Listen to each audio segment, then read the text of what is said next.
আসামির কাঠগড়ায় দাঁড় করাবে। হযরত ওমর চিন্তা করেছি, যেদিন থেকে কোরআন মেনেছি সেদিন থেকে জীবনে একটা কথাও আল্লাহর বিরুদ্ধে যায় নাই। আজকে যখন কোরআনের আইন কায়েম করতে গিয়া এই মহিলা আমাকে আসামি বানালো, কিয়ামতের দিন যদি এই মহিলা আমার বিপক্ষে দাঁড়িয়ে যায় আমি রক্ষা পাবো না। হযরত ওমর একজন রাষ্ট্রপ্রধান হয়ে মহিলাটাকে আসামি বানাইছে।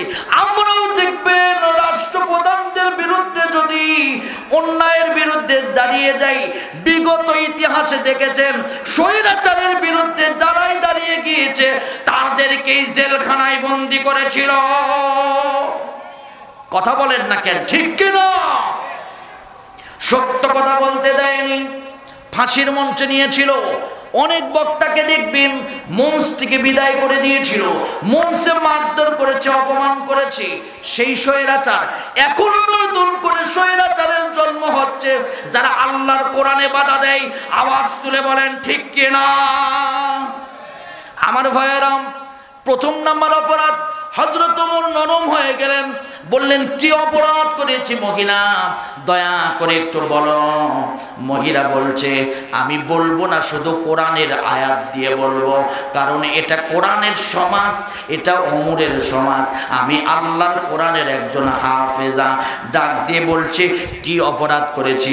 বলছে এক নাম্বার অপরাধ করেছেন, বাড়ির পিছন দিয়ে আপনি প্রবেশ করেছেন, আর বাড়ির পিছন দিয়ে প্রবেশ করা, গেট ছাড়া অন্য দিকে দিয়ে প্রবেশ করা আল্লাহ হারাম করেছে।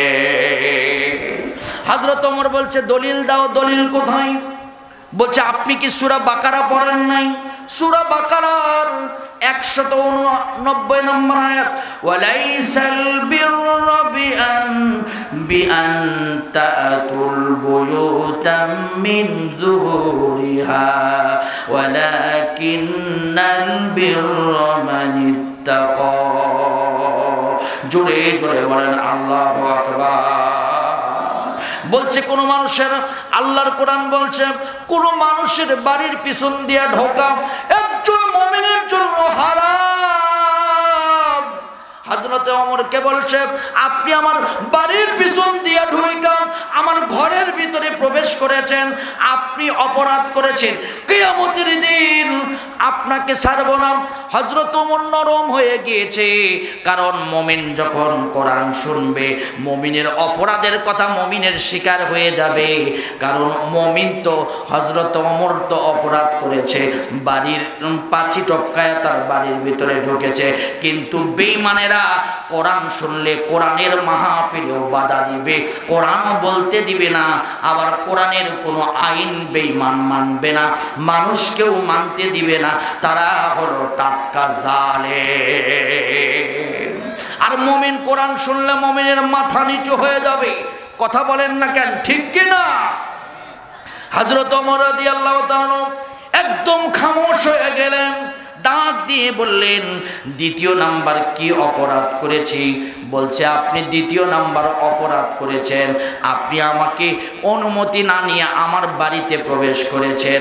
আওয়াজ তুলে বলেন তো, অনুমতি ছাড়া কি কারো বাড়িতে প্রবেশ করা যাবে নাকি? জোরে বলেন যাবে নাকি? আপনি তো অনুমতি নেন নাই, আবার সালামও দেন নাই আমাকে, আপনি তো সালাম পর্যন্ত দেন নাই। আপনি বলেছেন আপনি নাকি কোরআন মানেন, আপনি নাকি কোরআন মানেন, তো আপনি আমাকে সালাম পর্যন্ত দিলেন না। ডাক দিয়ে বলছে শোনো কি অপরাধ করেছি, কোরআন দিয়ে তুমি প্রমাণ দিয়ে দাও। বলছে সূরা নূরের 27 নম্বর আয়াত, আল্লাহ পাক বলেছেন ইয়া আইয়ুহাল্লাযীনা আমানু লা তাদখুলু বুয়ুতান গায়রা বুয়ুতিকুম হাত্তা তাস্তানিসু ওয়া তুসাল্লিমু আলা আহলিহা।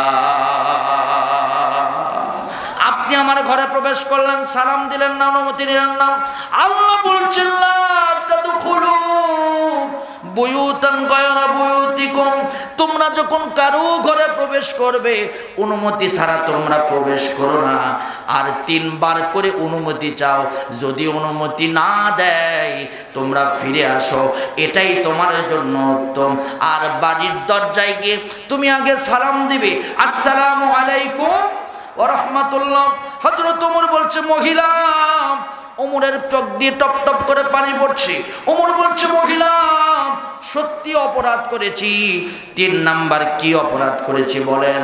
আমার ভাইয়েরা অত্যন্ত সংক্ষিপ্ত করে বলছি, 3 নাম্বার অপরাধ হলো আপনি পর্দার বিধান লঙ্ঘন করেছেন। আওয়াজ তুলে বলেন তো পর্দা করার দরকার আছে না নাই? পুরুষদের পর্দার বিধান শেষ করে দাও। ওকে, ঠিক। আমার ভাইয়েরা, 2 নম্বর অপরাধ হলো পর্দা লঙ্ঘন করেছি। আওয়াজ তুলে বলেন তো পুরুষ মহিলার পর্দা আছে না নাই? কোরআন শরীফের দলিল দিলেন। একদম শেষ পর্যায়ে ফিনিশিং কথা আপনাদেরকে বলতে চাই, আল্লাহর কোরআনের দলিল দিলেন, কুল্লিল মুমিনিনা ইয়াগুদ্দু মিন আবসারিহিম ওয়া ইয়াহফাযু ফুরুজাহুম। জোরে জোরে বলেন সুবহানাল্লাহ। হযরত ওমর এই আয়াতগুলো শুনে একদম সংকীর্ণ হয়ে গেলেন। 4 নাম্বার হলো, 4 নাম্বার কি অপরাধ করেছি বলো? হযরত ওমরকে মহিলা বলল, আপনি ধারণা করে কথা বলেছেন আমি নাকি প্রেমের সুরসুরানি গান গাচ্ছি। না না, আপনি জানেন না, আল্লাহর কোরআন বলেছে ধারণা করা নিষেধ। ইয়া আইয়ুহাল্লাযীনা আমানু ইজতানিবু কাসীরাম মিনায-যন্নি ইন্না বা'দায-যন্নি ইসমুন ওয়া লা তাজাসসাসু ওয়া লা ইয়াগতাব বা'দুকুম আল বা'দ। আল্লাহর কোরআন বলছে ধারণা করে কথা বলা যাবে না। এবার ওমর বলছে এই 4টা অপরাধ করেছি, আল্লাহর কোরআনের বিধান লঙ্ঘন করেছি। এই মহিলা তুমি আমাকে মাফ করে দাও, কিন্তু আসল ঘটনা জানতে চাই। আসল কি ঘটনা? মহিলা বলছে শোনেন, আমার স্বামীর নাম হলো আব্দুল্লাহ ইবনে সাআদ রাদিয়াল্লাহু তাআলা আনহু। আব্দুল্লাহ ইবনে সাআদ প্রায় 6 মাস হলো যুদ্ধের ময়দানে হযরত ওমর তাকে প্রেরণ করেছেন। আমি আমার প্রেম নিবেদন করতেছি আমার স্বামীর জন্য। আমি ঘরের ভিতরে একা একা আমার ভালো লাগে না, এই জন্য আমি আমার স্বামীর জন্য এই গানগুলো গাচ্ছি, আর দুনিয়ার কারোর জন্য এই গানগুলো গাচ্ছি না। হযরত ওমর বললেন তাহলে বাহিরে তোমার শব্দ গেল কেন? কেন তুমি পর্দার লঙ্ঘন করলে? ওমর বলল আগামীকাল নারী ওমরের দরবারে তোমার বিচার হবে। হযরত ওমর রাদিয়াল্লাহু তাআলা দরবারে গেলেন। দরবারে যাওয়ার পর হযরত ওমর রাতের বেলা গিয়া জিজ্ঞাসা করলেন ফজরের নামাজের পর হযরত হাফসা রাদিয়াল্লাহু তাআলা আনহাকে, রাসূলুল্লাহ সাল্লাল্লাহু আলাইহি সাল্লামের স্ত্রী ছিলেন, ডাক দিয়ে বলেন হাফসা, একজন নারী স্বামী ছাড়া কতদিন থাকতে পারে? হাফসা বললেন একজন নারী স্বামী ছাড়া থাকতে পারে, আল্লাহর কোরআনে বর্ণনা করা হয়েছে একজন নারী স্বামী ছাড়া 4 মাস পর্যন্ত থাকতে পারবে, এর বেশি একজন নারী থাকতে পারবে না। হযরত ওমরের দরবারে দাঁড়িয়ে গেলেন নারী, দাঁড়ায় বললেন হে ওমর, আপনি ইসলামের বিধান লঙ্ঘন করেছেন। গতকালকে যে মানুষটাকে দেখেছি আজকে সেই মানুষই আপনি ওমর। জোরে জোরে বলেন সুবহানাল্লাহ। হযরত ওমর বললেন হে নারী, আমাকে ক্ষমা করে দাও, আমিও তোমার গান গেয়েছো, এই গানে আমার মেজাজ খুব গরম হয়েছে, যার কারণে আমি বাধা দেওয়ার জন্য গিয়েছি। ওমর তুমি মাফ করে দাও।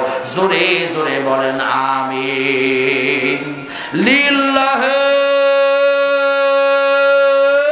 তাকবীর, লিল্লাহি তাকবীর। প্রধান বক্তার আগমন। চেতন পীরবাসীর পক্ষ থেকে, পীরপের পক্ষ থেকে, শিবগঞ্জের পক্ষ থেকে লিল্লাহি তাকবীর। প্রধান অতিথির আগমন। সাবেক এমপি অধ্যক্ষ মাওলানা শাহাদাতুজ্জামান সাহেবের আগমন। আলহামদুলিল্লাহ। আমাদের প্রধান আলোচক, প্রধান মেহমান চলে এসেছেন, প্রধান অতিথি এসেছেন। প্রধান অতিথির আগমন লিল্লাহি তাকবীর, আলহামদুলিল্লাহ। তাহলে আমার আলোচনার শেষ কথা হলো আমরা কোরআন দিয়ে বিচার ফয়সালা করব। এই কোরআন দিয়ে যদি বিচার ফয়সালা করা হয়, ইনশাল্লাহ এই সমাজে কেউ অনুপকৃত হবে না, সবাই সবার অধিকার ফিরে পাবে। বিমা আরাকাল্লাহ, আল্লাহর এই কোরআন দিয়ে আমরা আগামী দিন একদম ইউনিয়ন পরিষদ থেকে পার্লামেন্ট পর্যন্ত, সুপ্রিম কোর্ট পর্যন্ত কোরআনের বিচারকে কায়েম করার জন্য যদি শিবগঞ্জের বুকে ডাক আসে, রক্ত দিয়ে, জীবন দিয়ে, টাকা দিয়ে, পয়সা দিয়ে আল্লাহর কোরআনকে কায়েম করার জন্য আগামীতে কারা কারা রাজি আছেন? আপনারা কারা রাজি আছেন? দুহাত তুলে আল্লাহকে দেখায়া দেন। টান টান করে উঠান দেখি। এই তাকবীরে কোরআন বিজয় হবে না। এই তাকবীর তো চেতন পিরি পার হচ্ছে না। সর্বোচ্চ তাকবীর দিতে থামেন। আমি তাকবীর দিয়ে প্রধান বক্তাকে দিচ্ছি। হাত তোলেন, টান করেন দেখি। লিল্লাহি তাকবীর, লিল্লাহি তাকবীর। আল কোরআনের আলো। দুই গ্রুপ হয়েছে, এক গ্রুপ হতে হবে। এই দুই গুতাগুতির জন্য তো আজ এই অবস্থা।